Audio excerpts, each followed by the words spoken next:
It's so great to be here. As you all heard, it is my first time in Portland, Oregon. So criminal, but I wanted to come for so long. You can ask the team, how many times was I like, when we going to Portland? When we going to Portland? And it's true. He knows it to be true. So how many of you were at the rally earlier today? Probably a bunch of you out. So that was a lot of fun. Thank you so much for coming out and for bringing people out. So the rallies, we were just joking in the back. It's like, hey, did you ever imagine you'd be in front of like crowds of people like chanting math and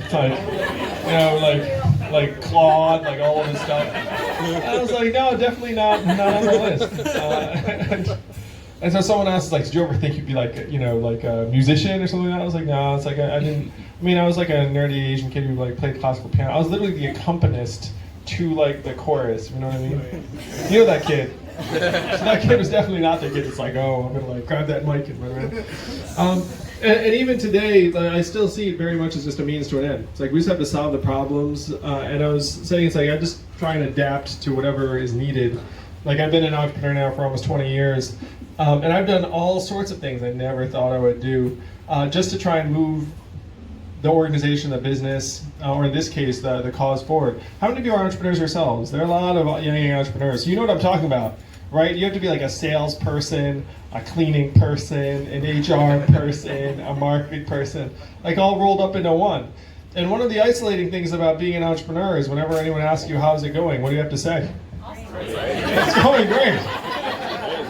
Because no one wants to work with entrepreneurs. Like, oh, I don't really know what's going to go on like next up. They'd be like, oh, well, I guess I'm not doing business with you, or sending any of my friends to you, or investing in you, or like this. So you always have to be like, oh, it's great.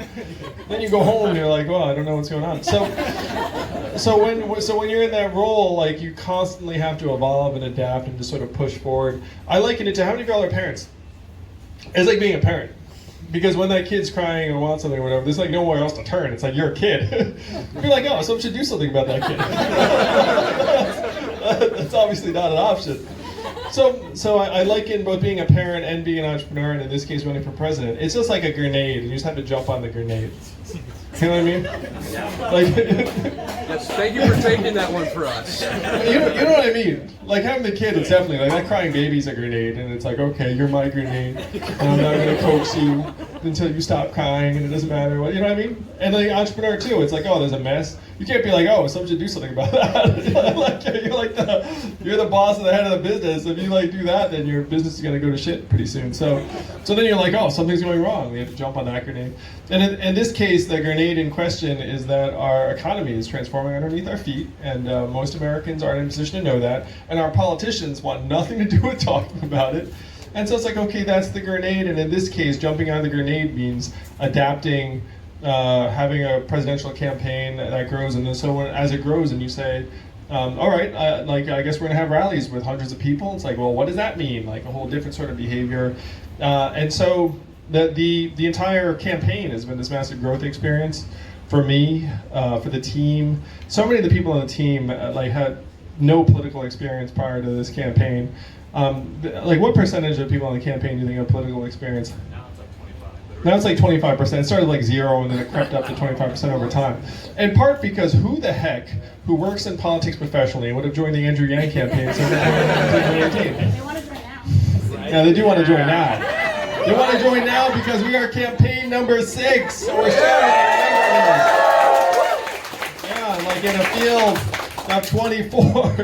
And it's true, like they're actually falling apart, and like we're actually starting to hoover up some of their talented people who are looking around. And one person said something that really touched me, where they were like, the reason why they're interested in our campaign was that I'll just tell you this stupid political story. How many have you saw a video of the Jim Clyburn fish fry in South Carolina? It's very insider baseball. But I gotta say, just the bizarreness of that entire situation. So we have like 20 presidential candidates in a blue t-shirt, just to make sure we look ridiculous. In a blue t-shirt, like 90 degrees summer heat in South Carolina, like all together in a bullpen, like cramped together, like looking at each other and whatnot. And then we're supposed to have 60 seconds to like go up to the crowd and like introduce ourselves and then go back. And so thanks to really the Yang Gang, like, and I didn't know, I was like, all right, I'm going now. And then I get up there, people are like chanting my name before I even get up there. So I just go up there with my arms up, and I was like, yeah. And I start giving my remarks, and people are like yelling the answers to stuff, and then the rest of it. And at the end of it, like, I jump into the crowd and like high five people, and someone kept captured that. That actually made a headline somewhere. And then I go back into the bullpen, and the other politicians are looking at me like, what the fuck? Just like, All right. And then one of the staffers who was there, worked on another campaign, was like, after that, I was like, oh, I should be looking at the Andrew Yang campaign. Talking about joining. That made me really proud that on the basis of that fish fry. So we're starting to suck up some more of the talent in the space, and we're getting some very, very talented, passionate people who are looking at joining the campaign. And that's only going to accelerate. So looking forward to the campaign, most of you, it seems like, are very, very knowledgeable. Well, let's give you sort of the backdrop or the path ahead. So there are these 24 candidates for president. We're somewhere in like the 6 to 9 range. And the major variable is whether we make the debates in September, which we're very well positioned to do. And the thresholds, number one is 130,000 donors or more, which we have beat. So thank you all very much. And that makes us, I think there are maybe like 8 candidates who have reached the 130,000 threshold, something like that. And then the second is having 2% in 4 or more polls, and we were just in our, we just got that in the last NBC poll on Thursday, the one that had us in 6 place. And so that criteria would also be about 8 candidates, with some overlap between those two, obviously. So one of the things that's happening in July at the end of this month is that you're going to have 12 candidates who legitimately have their entire team yelling at them, being like, you better light the world on fire with your debate, or else our campaign is done, because you're not going to. And you saw that last time, and you saw that to some extent with Eric Swalwell, who I'm friends with, who just dropped out. But he legitimately, you guys remember, like, pass the torch, Joe, pass the torch, and the rest of it. Because he had this little operation. It's just like the entrepreneur story. It's like these candidates are like, okay, we have to get to this point in order to survive. And so, like, you know, then I'm going to do that. So for better or for worse, generally for worse, 12 out of the 20 candidates are in that position at the end of July, where they have all these people looking at them being like, you better set yourself on fire on that stage, or else our campaign's going to be over. Because the oxygen's about to leave the room in September, which is only, what are you talking about, 6 weeks away? Something like that? Like, the last poll that counts for the fall debates is August 28th. So you have 12, if you include the marginals, 14 or so presidential candidacies that are about to come to a screeching halt, probably. Now, maybe 4 out of those 14 will continue after this period because of just sheer stubbornness, or the person has lots and lots of money. Tom Steyer. Where, like, regardless of making the debate, they're just going to keep on trucking. So there are going to be a few of those people, but those people are going to have a really hard time come the fall. And so that's what this next 6 weeks or so looks like. I can't tell you how pumped we are to get a poll this early, because there are 16 organizations that poll. They'll run between 1 and 2 polls each during this July and August time period. So the odds of us getting 4 polls out of approximately 20 in these environments, very, very high. Like, our genuine support level throughout the country is about 3% or so by most accounts. And in some of the early states they'll be polling, we're at that level. So the odds of us getting these polls, very, very high. We're already past the donor threshold. And as soon as we can make this official, then the press, everyone knows that we're going to be one of the last 8 or so campaigns standing. And you can already start to see some of, like, the press treatment shifting on that basis, because they've been looking around being like, okay, there's these 20 some odd candidacies, like, oh, here's one, like, I'm gonna want in. It's like, oh, no. But then, like, when it trims to 8 and we're still there, then it'll be like, oh, wait, this is like one of the 8 candidates, and we know who the other ones are, and this one's interesting, and he's saying something distinct. So we have a real position to grow, particularly because of these bottom 12 campaigns or so. A lot of that support's going to come our way. Because if you're going for one of these 12 campaigns, you also know who the top 5 are, and you're looking for something different.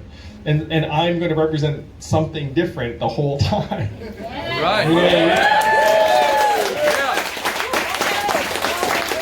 Yeah, so that's where the campaign is. We're really thrilled about the position we're in. Also about the July debate. And I don't know how public this is. It's not, it's somewhat insider, so you guys hopefully will be hearing something that no one else knows. But the folks in CNN, when we've spoken to them, because they started reaching out to the campaign about the debate in July. So it's going to be CNN in Detroit.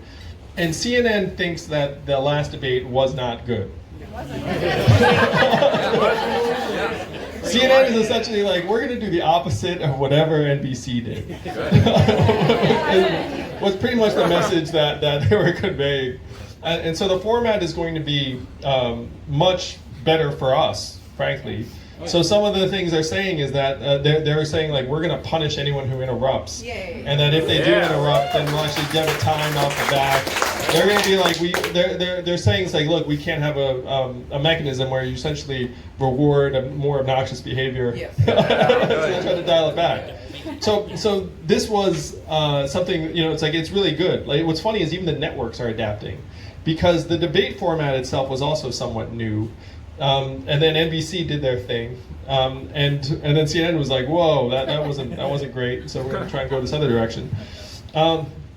I think, despite their best efforts, you are going to have again 12 out of the 20 candidates, essentially having existential, like 5 minutes in the national eye, being like, "I must get more people to care about me in a very short time period, or else everyone who's working for me is going to quit."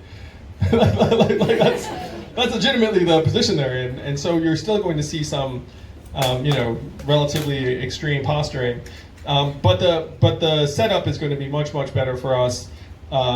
And Detroit's also one of my adoptive hometowns. I don't know how much you know about me and my background, but I've been to Detroit every year since 2010, and I've got a lot of friends there. I could fill a very large venue there. If obviously they're not going to let us just stack the debate hall with my friends, but we could very much have another very nice event filled with Yang Gang, because Detroit, I've been helping entrepreneurs there for the last 7-8 years. I just talked to one person who'll be a guest of the campaign.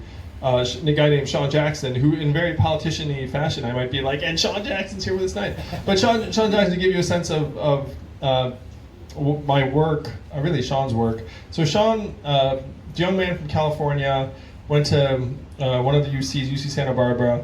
Then he served in the Marine Corps. So he was in the Marine Corps for a number of years. Then he came back, and then he joined Venture for America, where he moved to Detroit. And now he's the founder and CEO of a company with 31 employees in Detroit. Has a family there, and is now, I joke that he's going to be mayor of Detroit someday. And so, so Sean's one of our success stories. We have other success stories. A woman named Stella Safari, who moved to Detroit from Dartmouth, and after she graduated from Dartmouth, and is now running an accelerator for entrepreneurs there. So they're and the number of people that Venture for America sent to Detroit over the years is literally at this point something like 250, 300, something like that. So it's like I've got a lot of friends in Detroit, Michigan. So they're going to be, I think that this debate's going to be better for us on multiple levels. But the great thing, thanks to you all, is that unlike the other campaigns, we are not in a situation where if I don't somehow, cause some dramatic uptick in support, that we're going to disappear, because this campaign is going to still be here in September and October and November and on and on. Thanks to all of you. Yeah, so it's a great feeling too, because I actually feel bad for the candidates who are in that position. I'm friends with some of them now, and you can feel the pressure on them. It's something that I'm really immensely grateful to all of you for making it so that is not the situation. So on that note, we just reported we raised $2.83 million in the second quarter, up from 1.7 in the first quarter. So that's actually a really nice growth rate. If you do the math on that, that's 55 to 60%, something like that. And it's a situation where, again, that's highly unusual among the presidential campaigns. So you have the top 5 who are growing, but then the other campaigns have essentially, none of them have reported their numbers yet. So you know what that means. It's been 2 weeks, and anyone with good news was like, "Here's our number," and then everyone else is like, "That's let's wait until the press has moved on before I let you guys know that I'm shrinking. is where really like the other candidates are. So we're in this great position where we're growing, we're going to take the outside lane. And in that poll where I was in 6th place, there's another data point I think is really important. Guess what percentage of the polled voters were confident they knew who they were going to support in 2020? 12%. Yeah, it was 12%. No one knows who the heck they're going to support now. Like 88% are still looking around, and 88% of thank you, and 88% of Americans like have no idea who they're going to support. Like this time in the Republican field in 2015, Jeb Bush was still the front runner. Jeb with an exclamation point. Remember? Like, you know, I mean, yeah, like things are going to be very fluid and reorganize themselves over the months to come, and the team and I are thrilled with the position that we're in. It's people like you who make that possible. Thank you so much for actually contributing to be here today. Really, really appreciate it. It's people like really, you're stepping up. It's immensely helpful. It's super valuable because this campaign, like all these other campaigns, you saw 99.6% of our donations in the second quarter were small donations, $200 or less. So we're the most people-powered campaign there is. But we like it when people donate lots of money. It's actually quite helpful. And presidential campaigns do run on two things. They run on passion and money. And so we love them both. And so so I can't tell you how grateful I am to each of you for actually opening your wallet and saying, look, this campaign actually deserves my hard-earned cash and resources, because I know that's a very significant decision. It means a lot to me, and it means a lot to the team. It's going to mean a lot to the country. Because they're looking around. Again, I said it at the rally, but people in DC are like, what the heck is going on? Like, what is this? And it's so fun watching their eyes like slowly open. It's like if I can imitate it, it's like, like sort of like sliding it in front of them, where they're, like the number of them have said to me something like, oh, this does not make sense. I've heard that so many times, it does not make sense. And it's like, well, it actually does make a lot of sense. It would make more sense if you got out of your office in DC and like went to any of these other places, and then you'd be like, wow, like, life looks actually much different than it does in the Beltway. And so, like the sense of awakening is one of the visions I had for this campaign when I got started. I thought, look, if we can mainstream these ideas and considerations, they're so powerful. Like to me, there were two results I saw. One was that I was going to win and become the President of the United States in 2021. Woo! Yeah. Or number two, whoever won was going to sound exactly like me by the end.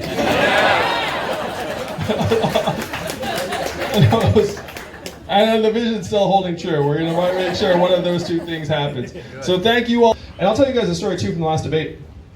So between, during one of the commercial breaks, Joe Biden comes up to me and he says, Andrew, whatever happens, you and I need to sit down and talk about the fourth industrial revolution, because I am petrified that we are getting rid of our middle class.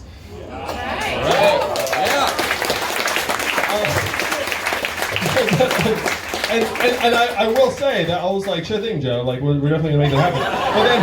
But then part of me was like, wow, this really like made me like Joe Biden more. It seemed like he was like really listening to the stuff, and it wasn't just my impact on him. Apparently he had like a tour where he was looking into like automation of labor and whatnot, and it's made an impact on him. Like he gets that we're in the midst of. So so there are exchanges like that happen that make me encouraged for the fact that that there are different people who are in this process that understand and want to solve the problems. So we'll love to talk to you individually. Let's get some pictures. Happy to sign books. Anything under the sun. Thank you guys so much. You're all incredible. Oh wait, this is Zach. Hi guys. Real quick, I'm Zach. I'm Andrew's campaign manager. Nice to see y'all. First thing first, let's give it up for our guy. We love you. Thanks for being here. I also want to thank Stacy, who is right there, but because of her, this whole thing is possible. So give it up for Stacy. Thank you. Quick story, you guys have a good time with Andrew, but I want to say something just for some inside scoop on the campaign. And if you've come to these, you've heard me say some of this before. So my first day was last March 2018. My first day as campaign manager, there's like 3 or 4 of us on staff. I took a quote from the New York Times and I blew it up and I put it on the wall. And the quote was, Andrew Yang is a longer than long shot president of the United States.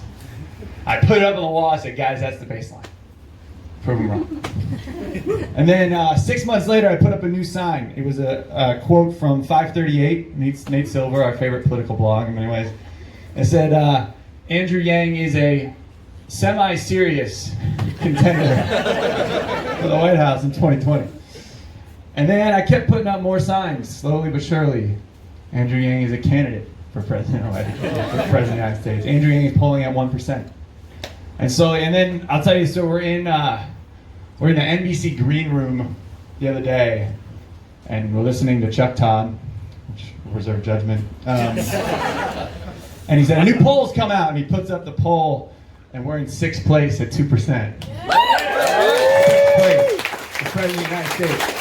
And so Andrew and I and the team, we're like hooting and hollering. We're like, yeah! And Lester Holt's walking by, like, what is going on?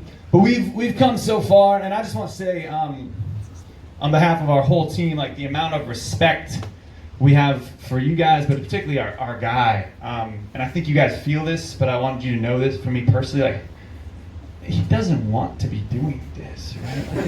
I mean that, right? Like, Andrew, what would you want to be doing right now? I'd be like, I'm like playing with my kids and running a company, right? Like, out of the public eye. And most of our team is very similar. I don't want to work in politics. I've met all the politicians. No, thank you. I used to be on Wall Street. It's the exact opposite of this. And the team is very much like that. They're builders, they're entrepreneurs. And we're here because of you guys, because our kids and our future. And it's just, from the bottom of my heart, it's just so meaningful that you don't have to be doing this anymore. So yeah, thank you. The campaign's on fire. We need your help, though. We need your help. There's 2 ways you can help. Number 1 is we got to get our polling numbers up.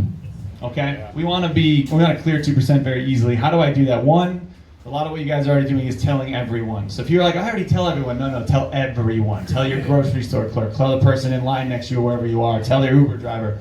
That sort of thing. The other thing is, Shelby is here. Where's Shelby? Right here. Many of you probably know this, but we need volunteers for phone banking in early states. It's one of the ways we can grow. We literally, you call, you say Andrew Yang's name 7 times. That's how this works. We're learning a lot about politics. This is how this works. So please register and volunteer. We need your help. The second one, sadly, but very, very importantly, is money. Now, Democratic bundlers are not itching to jump on the Andrew Yang bandwagon. Bundlers are the people that raise millions and millions of dollars, or what sometimes you call dark money, the corporate money. No, that's not us. We do not want them. You're right. Our crowdfunding money is great, and we love it. We're grateful. But there is other ways to raise money. So we raise money by I call it your average nice rich person, which many of you embody. What does that mean? Okay, I can afford maybe a couple grand to throw at Andrew Yang, and I can shake down 10 friends. They're not going to give because they necessarily know Andrew Yang. They're going to give because they know you. We are looking for people that can shake down 10 friends. Say, hey, this guy's going to save the world. I need $1,000, whatever it is. So Dylan, who's here, he can help you do that. We have a whole system. But I tell you what, if you're like, is this worth my time? Are these guys for real? 2 things you should know. 1, this is the greatest investment you ever make. Because $1 right now is going to give you $12,000 in 2020. And every year for the rest of your life. All right. But secondly, if you're like, well, I don't know, can these guys do it? Is this the right team? Is this the right campaign? Just back up for a hot second. Because a year ago, we had no money, no name recognition. We got a guy that doesn't want to be president. And now we're sitting at 6th place for presidency of the United States. This man, you just heard him, he's going to literally break, like we're looking at the next debate, like, you have to learn how to do that. And he's like, oh my gosh. And he will do it. He will do it. He will break himself, become a politician to get this message out. That is a sacrifice you're making, but if you have any doubt, again, no money, no name recognition, no candidate, if you will, anonymous Asian man. 6th place right now. Now we got a little money, a little name recognition. Watch us work. We need your help. We are going to shock the world. It's because of you guys. Thank you, thank you, thank you, Yang Gang.